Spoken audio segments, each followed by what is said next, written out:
పెళ్ళయి ఇద్దరు పిల్లలున్నటువంటి ఒక స్త్రీ తన భర్తతో గొడవపడి తన ప్రియుణ్ణి పెళ్లి చేసుకుని వెళ్ళిపోతుంది. ఈ పెళ్లి చేసుకున్న వ్యక్తి కూడా తన భార్యని ఎంత బాగా అయితే చూసుకుంటున్నాడో ఈమెను కూడా అంతే ప్రేమగా అన్నీ కూడా ఏ లోటుపాట్లు లేకుండా చక్కగానే చూసుకుంటున్నాడు. పెద్దిల్లు చిన్నిల్లు లాగా వాళ్ళ పిల్లల్ని వీళ్ళ పిల్లల్ని కూడా బాగానే చూసుకుంటున్నాడు. ఇలా జరిగే క్రమంలో ఈ పెళ్లి చేసుకుని వచ్చిన ఆవిడ సడన్ గా చనిపోయింది. అప్పుడు ఈ ప్రియుడేం చేశాడు, చిన్నింట్లో ఉండే పిల్లలను వాళ్ళు నా పిల్లలు ఎలా అవుతారు, నా భార్యకు నాకు పుడితే నా పిల్లలు అవుతారు, ఎవరికో పుట్టిన పిల్లలు నా పిల్లలు ఎలా అవుతారు అని చెప్పి ఇద్దరిని అనాథాశ్రమంలో వదిలిపెట్టేస్తాడు.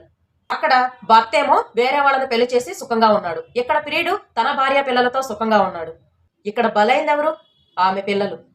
తన సుఖ సంతోషాల కోసం ఈ పిల్లల్ని బలి చేసింది. భార్యను భర్త, భర్తను భార్య సరిగ్గా చూసుకోకపోతే ఎన్నో జంతువులు ఉన్నాయి వాళ్ళని పోల్చడానికి. తన సుఖ సంతోషాల కోసం పిల్లల్ని అనాథలను చేసిన తల్లిని పోల్చడానికి ఏ జంతువు కూడా లేదు. సృష్టి మొదలైన దగ్గర నుంచి కూడా ఏ తల్లి జంతువు కూడా తన తల్లి